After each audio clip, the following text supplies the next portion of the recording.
పవిత్రాత్మ స్వరూపులకు ప్రియాత్మ బంధువులారా, శ్రీ ఉపనిషద్ భాష్యము కేనోపనిషత్తు ద్వితీయ ఖండః. ఓం యది మన్యసే సువేదేతి దబ్రమేవాపి నూనం త్వం వేత్త బ్రహ్మణో రూపం యదస్య త్వం యదస్యాం దేవేష్వథనుమీమాంస్యమేతే మన్యే విదితం. ఓం యది మన్యసే సువేదేతి దబ్రమేవాపి నూనం త్వం వేత్త బ్రహ్మణో రూపం యదస్య త్వం యదస్యాం దేవేష్వథనుమీమాంస్యమేతే మన్యే విదితం.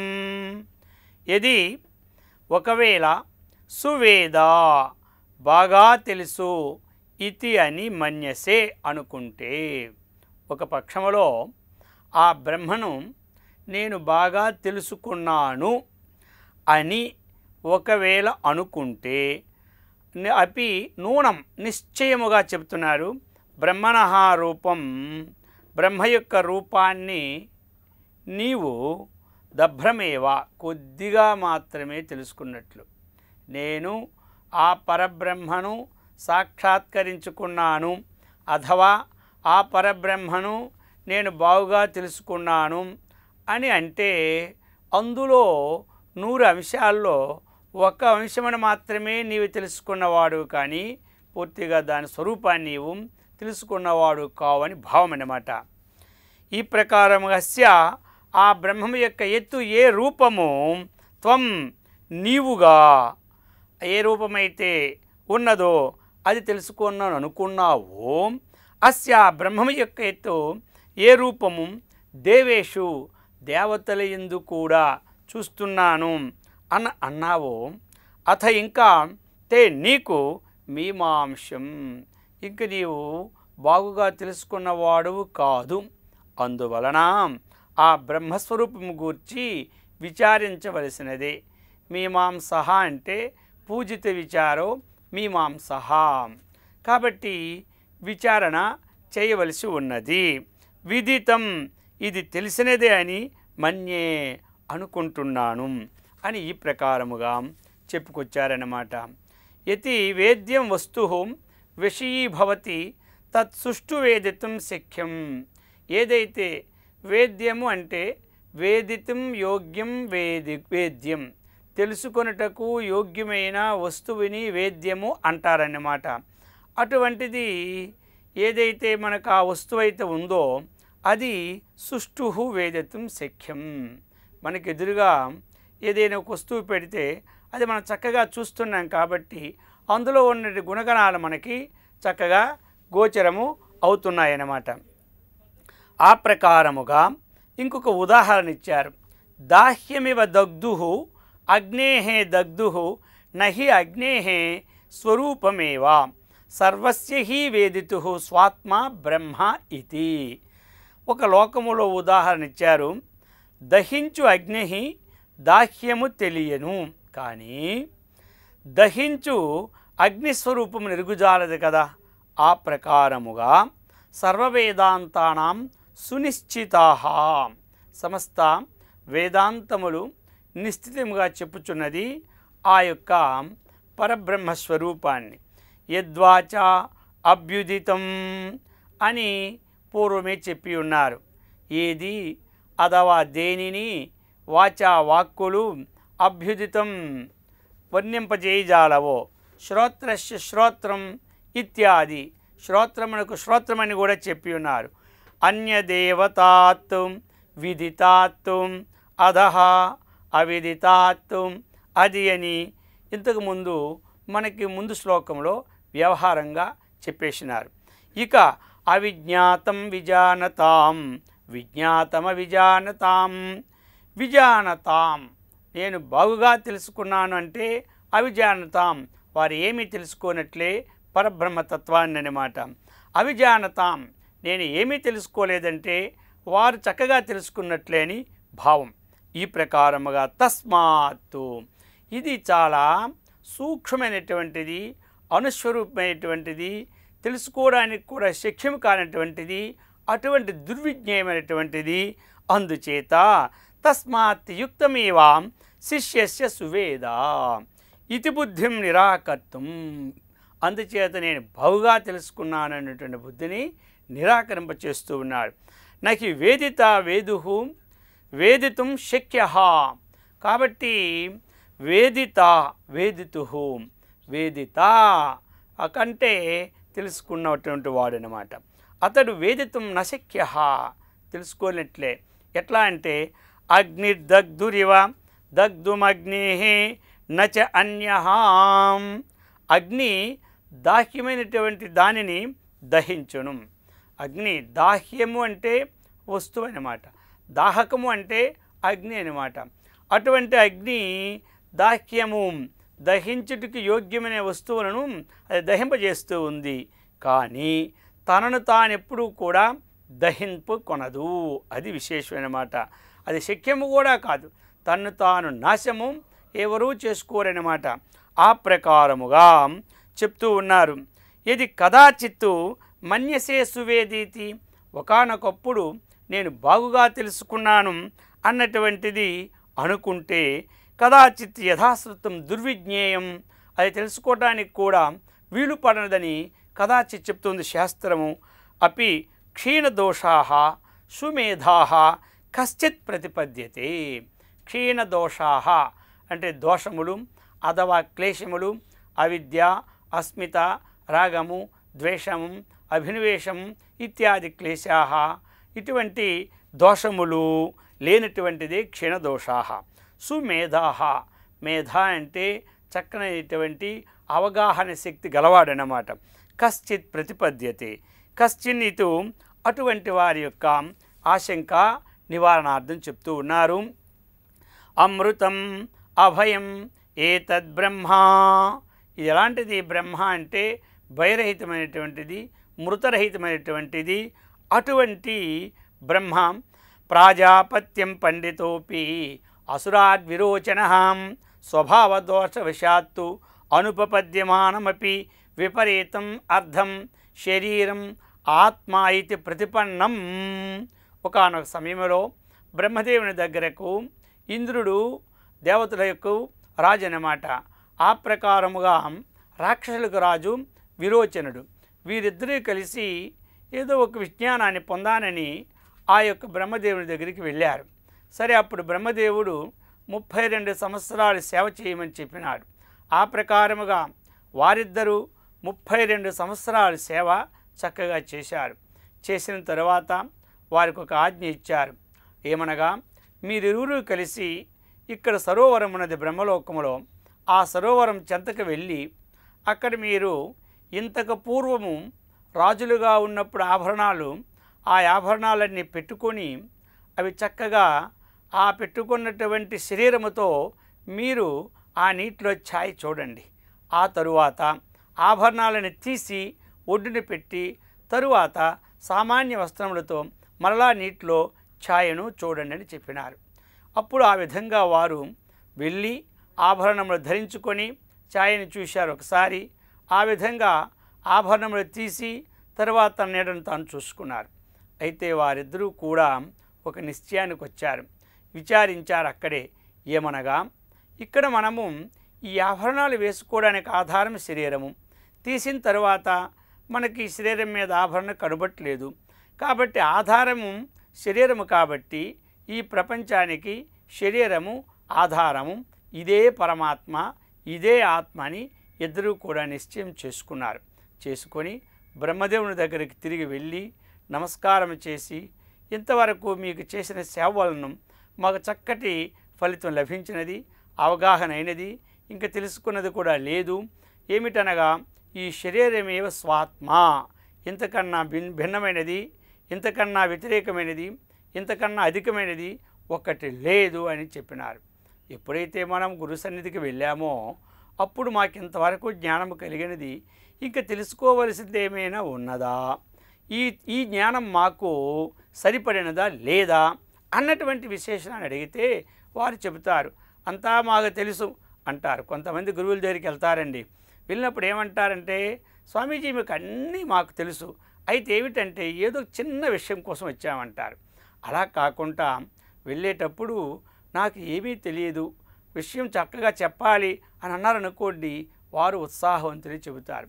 అలాగనే బ్రహ్మదేవుని తిరిగి వెళ్ళి మాకంతా తెలిసిపోయిందని చెప్పి వెళ్ళిపోయినారు వీరు.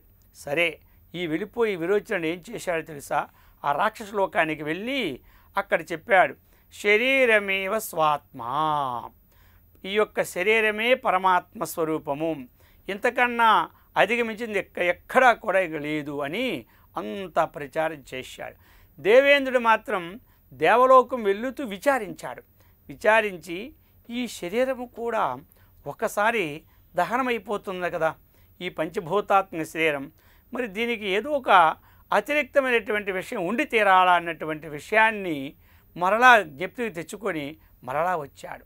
మరలా 32 సంవత్సరాలు సేవ చేశాడు. మరలా కొంత విజ్ఞానం సంపాదించుకొని నిశ్చయం చేసేసుకున్నాడు. మరలా వెళ్ళాడు, మరలా వచ్చాడు. 32 సంవత్సరాలు సేవ చేశాడు. 96 సంవత్సరాలు సేవ చేసినట్టు చాందోగ్యోపనిషత్తులో ఉంది ఈ కథ అన్నమాట. ఇక అంతఃకరణ దోషం పోవడానికి 5 సంవత్సరాలు సేవ చేసినట్టు 101 సంవత్సరం సేవ చేసి ఈ ఆత్మజ్ఞానాన్ని పొందినట్లు మనకి చాందోగ్యోపనిషత్తు చెప్పుచున్నది.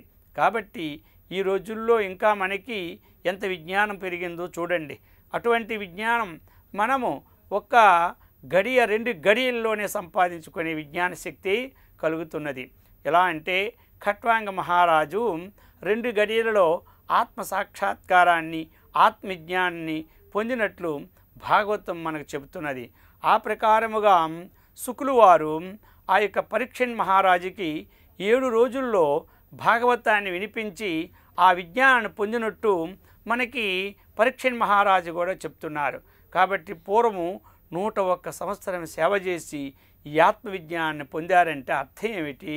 అంతఃకరణ పారిశుద్ధ్యము ఎంతవరకు కలగలేదో అంతవరకు ఈ ఆత్మజ్ఞానము కలుగుదని నిశ్చయం అన్నమాట. అంతేగాని 101 సంవత్సరం వరకు కలగలేదంటే జన్మ కల్పకోటి శతైరపి అన్నారు ఎవరు?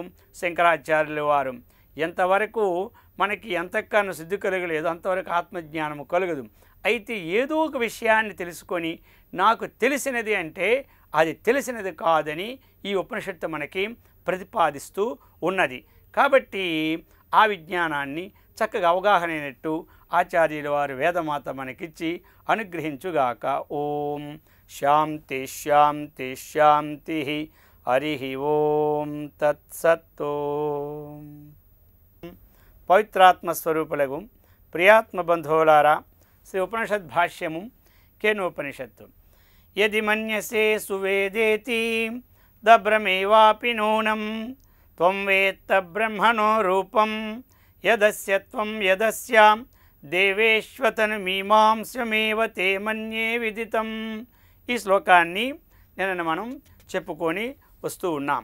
అయితే ఇందులో ఏది మన్యసే, నేను బాగుగా ఆత్మను తెలుసుకున్నానని మన్యసే అనుకున్నావంటే నీవు తెలియని వాడవి. ఎలా అంటే దీన్ని విచారించదలుస్తున్నది. దానికి నిన్న ఒక ఉదాహరణ కూడా చెప్పుకున్నాం.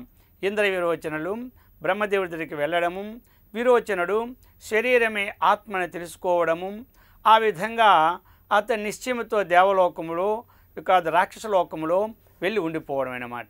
ఈ ప్రకారముగా దేవేంద్రుడు మాత్రము దేవలోకానికి వెళ్తూ పూర్తిగా వెళ్ళకుండా సకృతు ద్విహి త్రిరుక్తంచాం ప్రతిపద్యమానాహం స్వభావ దోపక్షయం చెప్తూ ఉన్నారు.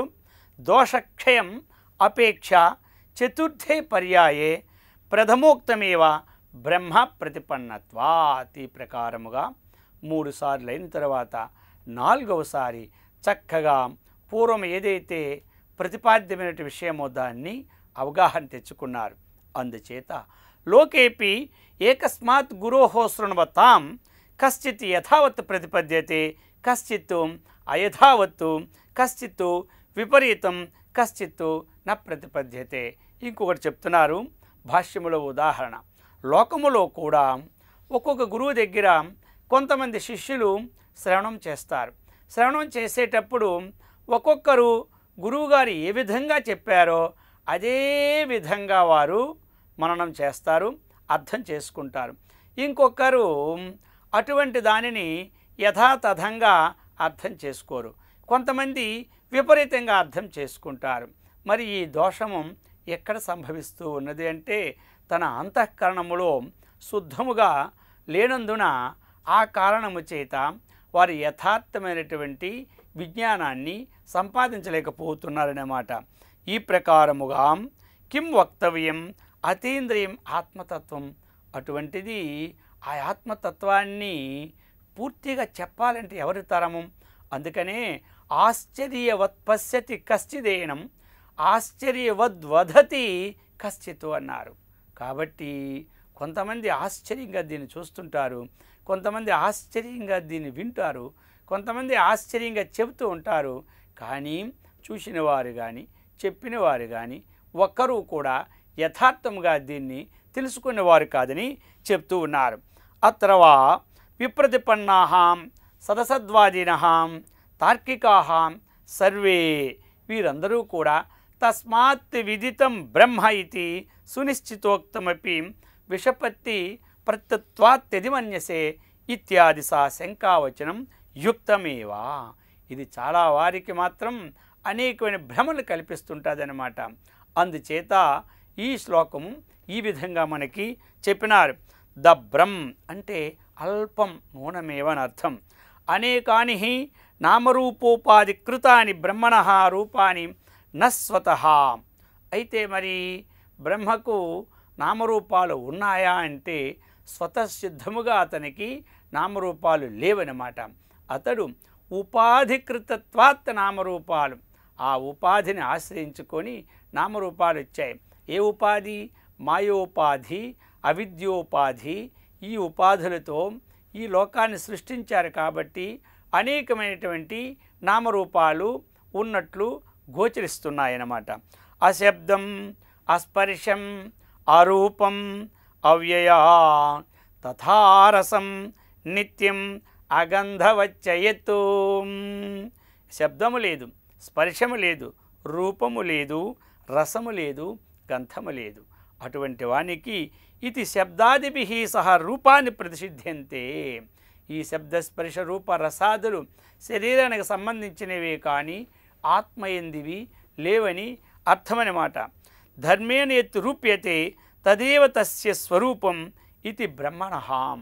కాబట్టి ఆకాశం ఒక్కటే అయినా సరే ఏ విధముగా ఉపాధిని బట్టి ఆయా పేర్లతో ఆకాశం పిలువబడుచున్నదో ఆ ప్రకారముగానే పరమాత్మ కూడా అదే ప్రకారముగా పిలువపడుతున్నాడని అర్థమన్నమాట. చైతన్యాం పృథివ్యాధీనాం అన్యతమస్య సర్వేషాం విపరిణితానాం వా ధర్మో నభవతి. పృథివ్యాధి ధర్మాలు ఉన్నాయి. పృథివీ ధర్మం వేరు, జలధర్మం వేరు, ఆ ప్రకారముగా వాయుధర్మం వేరు, ఆకాశ ధర్మం వేరు, అగ్నిధర్మం వేరు. మరి ఈ ధర్మాలన్నీ కూడా దేని యందు ఉన్నాయంటే వాటి ఎందే కానీ ఈ ధర్మాలన్నీ ఆత్మయందు లేవని చెబుతున్నారు. అదే ప్రకారముగా తథా శ్రోత్రాదీనాం అంతఃకరణస్య చ ధర్మో నభవతి. అయితే మరి పరమాత్మయందు ఇంద్రియ ధర్మాలు ఉన్నాయంటే శ్రోత్రము, త్వక్కు, చక్షు, స్పర్శము, రసము, ఘ్రాణము ఇవేమీ కూడా దానేందు లేవని. అంతఃకరణస్య చ ధర్మో నభవతి. అంతఃకరణ ధర్మాలు ఉన్నాయి. కామస్సంకల్పో విచికిత్సాం అశ్రద్ధ శ్రద్ధ హ్రీహి ధీహి భీహి అన్నటువంటివి ధర్మాలు. ఎవరి ధర్మాలు ఇవి? అంతఃకరణ ధర్మాలు అన్నమాట. ఇవి కూడా ఆత్మయందు లేవు. శరీరానికి ధర్మాలు కూడా ఉన్నాయి. అస్థి, జాయతే, వర్ధతే, విప్రణమతే, వినశ్యతి, ప్రక్షీణితే, ఈ విధముగా షడ్వికార ధర్మాలు ఎవవి? దేనివి? శరీరంవి. ఆ విధంగా ఆత్మయందు లేవు. ఇది బ్రహ్మణః రూపం ఇది బ్రహ్మ రూప్యతే చైతన్యేన తథాచ ఉక్తం. విజ్ఞానం ఆనందం బ్రహ్మ విజ్ఞాన ఘన ఏవ. కాబట్టి ఆనందో బ్రహ్మేతి వ్యజానాత్ అని చెబుతారు.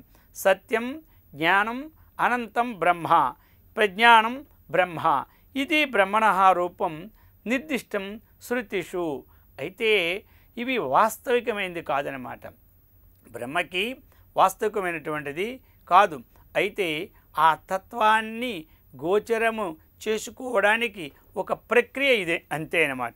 సత్వమేవ తదాపి తదంతఃకరణదేహేంద్రియోపాధిద్వారేణైవ విజ్ఞానాదిశబ్దైః నిర్దిశ్యతే. సత్వం ఏవ, సత్వం అంటే అంతఃకరణమేవ అనర్థం. తథాపి తదంతఃకరణదేహేంద్రియోపాధిద్వారేణైవ, అంతఃకరణము దేహము ఈ ఉపాధుల ద్వారా విజ్ఞానాది శబ్దైః, విజ్ఞానం ప్రజ్ఞానం ఇత్యాది శబ్దములతో నిర్దిశ్యతే. తదనుకారిత్వాత్తు దేహాదివృద్ధి సంకోచాత్తు వినాశిచ నాశిచ, ఈ ప్రకారముగా ఆత్మకి వినాశము లేదు, అభివృద్ధి లేదన్నమాట. అవిజ్ఞాతం విజానతాం, విజ్ఞాతం అవిజానతాం ఇది స్థితం. యదస్య బ్రహ్మణః రూపమితి పూర్వేణ సంబంధః న కేవలం అధ్యాత్మోపాధి పరిచ్ఛిన్నస్య అస్య బ్రహ్మణః రూపం త్వం అల్పం వేత్త. ఈ ప్రకారము కూడా ఇటువంటి విశేషణములతో అనోరణీయాన్ మహతో మహీయాన్ అన్నటువంటి విశేషణములతో కూడినటువంటి ఈ విశేషణములన్నీ కూడా ప్రకృతి సంబంధములే కానీ పరమాత్మ సంబంధములు కావన్నమాట ఎప్పుడూ కూడా. అందుకని అయ్యా శిష్య అని చెబుతున్నారు, నీవు తెలుసుకున్నది ఎంత అంటే చాలా కొంచెమంది. అందుకోసం నేను బ్రహ్మని చక్కగా తెలుసుకున్నాను అన్నటువంటి విషయం మాత్రం నీవు తెలుసుకున్నవాడు కాదని.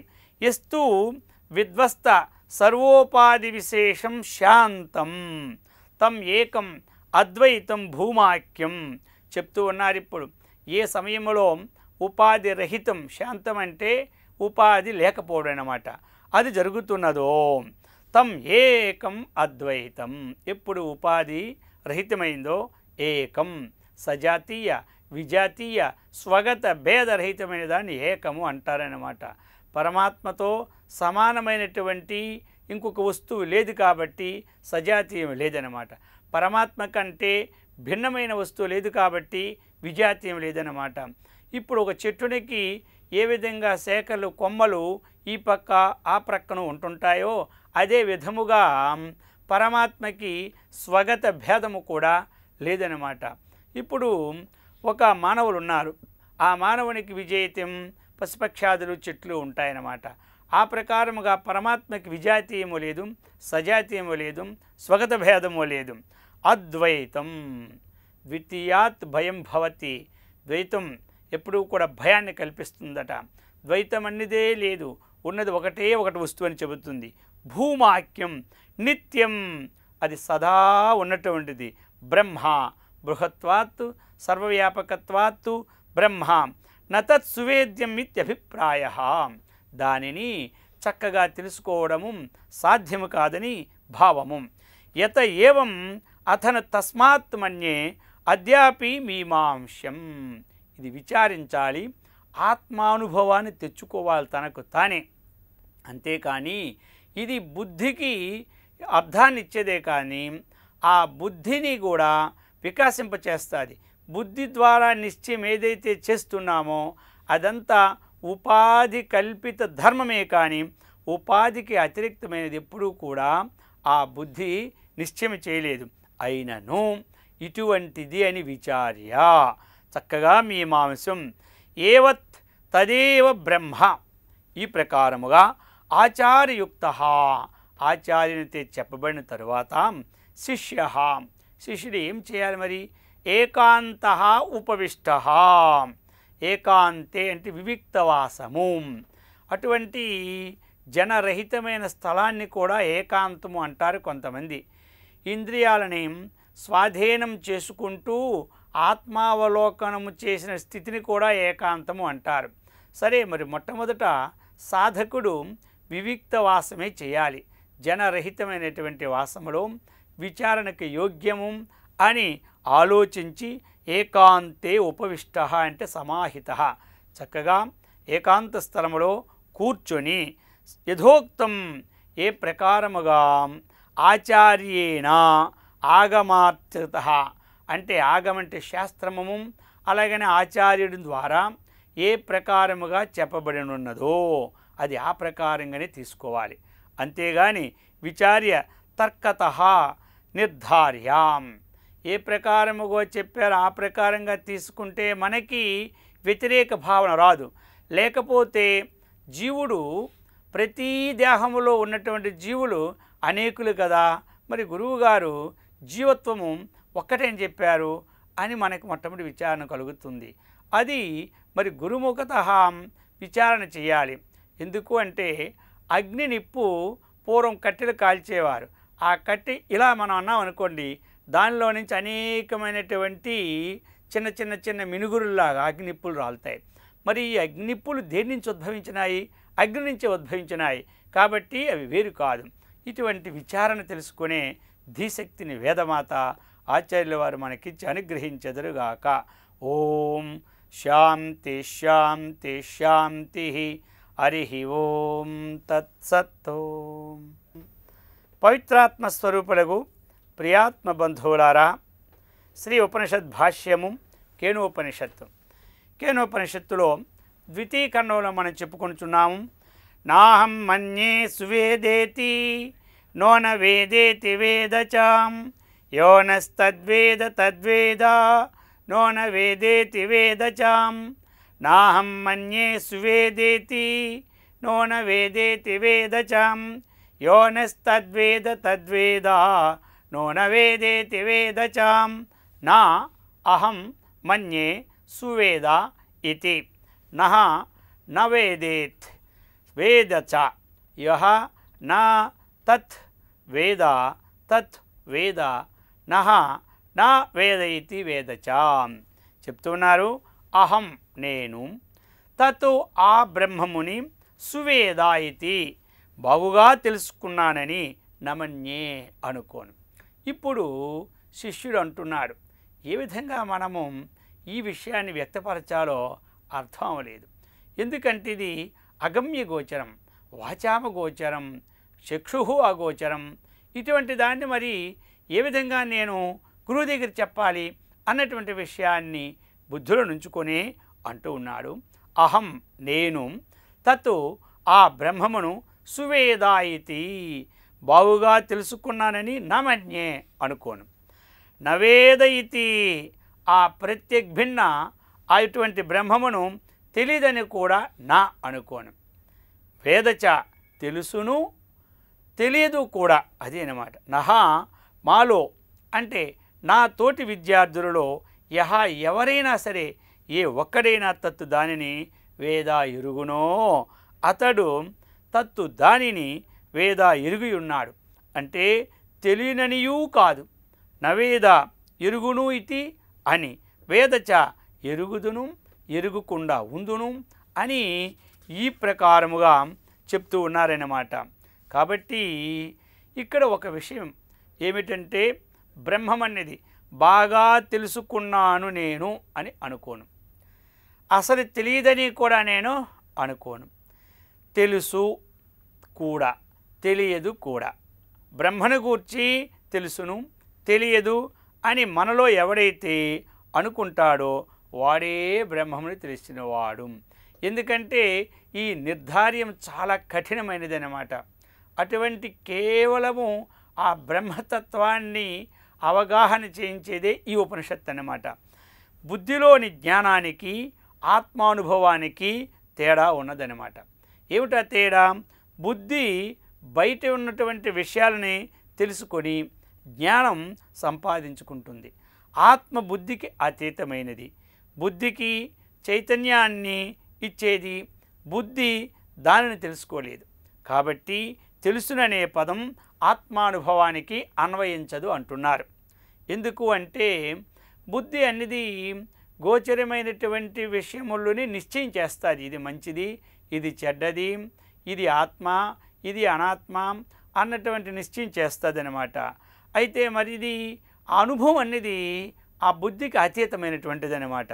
ఆత్మానుభవానికి బుద్ధికి అందుకే తేడా ఉన్నదని చెప్పినారు. బుద్ధి ఎప్పుడు కూడా లౌకిక విషయ సంబంధమైన జ్ఞానాన్నే సంపాదించుకుంటుందన్నమాట. అందుచేత ఆ జ్ఞానం సంపాదించుకోవడానికి ఏ ఆధారం మీద సంపాదించుకుంటుందో ఆ ఆధారము బుద్ధికి అతీతమైనటువంటిది. దానినే ఆత్మ అంటారు. కాబట్టి తన్ను తాను తెలుసుకునే ఆత్మానుభవాన్ని వర్ణించడం ఎట్లా? ఏదైనా వర్ణించగలం. తన్ను తాను తెలుసుకున్నటువంటి ఆత్మానుభవం వర్ణించడం చాలా దుర్విజ్ఞేయం. అంటే వర్ణించడం కదా సాధ్యమే కాదు. ఎలా అంటే ఒకానొక ఇంట్లో ఒక పండగ దినాన్ని ఒక బజారుకి వెళ్ళి ఒక స్వీట్ తీసుకొచ్చారు. అది అడిగారు. అడిగిన వెంటనే ఇచ్చారు పిల్లవానికి. ఇస్తే పిల్లవాడు తిన్నాడు. సరే తిన్న తర్వాత అతను అన్నాడు ఎలా ఉన్నది అని అంటే తండ్రి చెప్పాడు తీపిగా ఉంటుందని చెప్పినాడు. సరే కుర్రవాడు అడిగాడు ఆ తీపి ఎలా ఉంటుందో చెప్పు నాన్నగారు అన్నారు. అది నీవు తింటే తెలుస్తుంది అన్నారు. తిన్నాడు. మరి ఇప్పుడు తీపి ఎలా ఉంటున్నదనే విషయం ఎవరు చెప్పగలరండి? తీపిగా ఉన్నదని చెప్పగలరు కానీ ఆ మాధుర్యం ఎవరికి వారే గ్రోరాలి. ఆ విధముగా తన్ను తాను తెలుసుకునే ఆత్మభావాన్ని కూడా వర్ణించడం చాలా కష్టమైన మాట. అనుభవం చేత తెలిసినవాడు తెలుసును అనే పదం వాడకపోతే తన అనుభవాన్ని వ్యక్తం చేయలేడనమాట. అందువల్ల తెలుసును తెలియదు అనే రెండు మాటలను వాడి నాకు కలిగినటువంటి అనుభవం బుద్ధి విషయం కాదని గురువు గారికి నివేదించినాడనమాట. ఎందుకంటే గురువు ఏ ప్రకారముగా దీని యొక్క విషయాన్ని అందించాడో అదే ప్రకారాన్ని అవగాహన చేసుకొని శిష్యుడు కూడా గురువుకి అందించాడు. ఈ శిష్యుని వేదనతో అతనికి పరిపూర్ణానుభవం కలిగిందని తృప్తి చెందిన గురువు మిగతా శిష్యుల కోసం అదే విషయాన్ని మరో పద్ధతిలో వివరిస్తున్నాడు. అది ఏమనగా యస్యా మతం తస్య మతం మతం యస్య నవేదసహాం అవిజ్ఞాతం విజానతాం విజ్ఞాతం అవిజానతాం యస్య అమతం తస్య మతం మతం యస్య నవేదసః అవిజ్ఞాతం విజానతాం విజ్ఞాతం అవిజానతం చెప్తున్నారు. యస్య ఎవరికైతే లేక ఏ సాధకునికైతే అమతం తెలియనిదో, మతం అంటే తెలిసినదని, అమతం అంటే ఏమిటి తెలియనిదని, మతము అంటే అభిప్రాయమని, ఈ ప్రకారముగా అమతం తెలియనిదో తస్య అతనికి మతం తెలిసినది. యస్య ఎవనికి మతం తెలిసినదో సహా అతడు నవేద ఎరుగడు. ఇది కూడా కిందటి శ్లోకంలాగే కొంత భ్రమణ కలిగిస్తుందన్నమాట. యస్య ఎవనికి అమతం తెలియదో తస్య మతం అతడే తెలుసుకున్నవాడని అర్థం. యస్య మతం ఎవరైతే తెలుసుకున్నవారో నా వేద సహా అతడు తెలుసుకున్నవాడు కాదు అంటున్నాడు. విజానతాం అవిజాజ్ఞాతం. విజానతాం అంటే ఎవరు? విజ్ఞానవంతులన్నమాట. విజ్ఞానవంతులకు అవిజ్ఞాతం అంటే ఇది తెలియదు. అవిజానతాం విజ్ఞానులు కాని వారికి విజ్ఞాతం తెలిసినది. ఇప్పుడు ఈ శ్లోకములో భావము ఆ విధంగా మనకి భ్రమణ కలిగించినట్లు ఉంటుంది కాదు. పరస్పరి విరుద్ధములైనటువంటి మాటలతో మాటల కందరాని మహానుభవాన్ని గురువు ఇప్పుడు వర్ణిస్తున్నాడనమాట. తెలుసును ఒకటి, తెలియదు అనేది రెండవది. అనే మాటలకు విలువ లేదు, అనుభవం ఉన్నదా లేదని తెలుసుకోవాలి. ఇప్పుడు ముఖ్యం ఏంటంటే ఇక్కడ కావలసినది అనుభవ విజ్ఞానం. అందుకనే బ్రహ్మనిష్ఠుడు అంటారు. మరి నిష్ఠుడు అంటే అర్థం ఏమిటి? ఏది బుద్ధి ద్వారా తాను తెలుసుకున్నాడో ఆ తెలుసుకున్నటువంటి విషయమునందు నిశ్చయముగా ఇంకా దానికంటే భిన్నమైనది లేదు అన్నటువంటి భావనతో ఉండడమే నిష్ఠ అన్నమాట. కాబట్టి అది ముఖ్యమైన విషయం. దానిని అనుభవం ఉన్నవారు తెలుసునన్నా సరి అయినదే, తెలియదన్నా సరి అయినదే. అనుభవం లేక కేవలం బుద్ధితో గ్రహించిన వారు తెలుసునన్నా సరికాదు, తెలియదన్నా కూడా సరికాదు అన్నటువంటి విషయాన్ని మనకి చెప్తున్నారన్నమాట. అందుచేత ఈ ప్రకారముగా శిష్యాచార్య సంవాదాత్ ప్రతి నివృత్య స్వేన రూపేణ శృతి సమస్త సంవాద నివృత్తం అర్థమేవం బోధయతి యస్య మతం ఇత్యాదినా. ఈ ప్రకారముగా గురువు చెప్పడము, శిష్యుడు వినడము, ఈ సంవాదం వలన ప్రతి అంటే నివృత్త్యా ఏదైతే బుద్ధిలో ఉన్నటువంటి ఆ యొక్క విషయాన్ని అర్థం చేసుకోకుండా ఉన్నటువంటి మోహాన్ని నివృత్తి చేస్తుంది. అది చేసి స్వేన రూపేణ తన యొక్క స్వరూపంలో తానే శృతి సమస్త సంవాద నివృత్తం అర్థ ఏవం బోధయతి. అందుచేత యస్య అంటే బ్రహ్మవిద అని అర్థమన్నమాట. ఎవనికి అని శ్లోకంలో చెప్పుకున్నాం. ఇక్కడ ఎవరు? బ్రహ్మవిత్తు, బ్రహ్మవిత్తు, బ్రహ్మవిదౌ, బ్రహ్మవిద. కాబట్టి బ్రహ్మవిద అమతం అంటే అవిజ్ఞాతం, అవిదితం బ్రహ్మ ఇతి అని అర్థం. ఇక్కడ మతం అంటే ఏమిటి? అభిప్రాయము అథవా నిశ్చయమని అర్థం.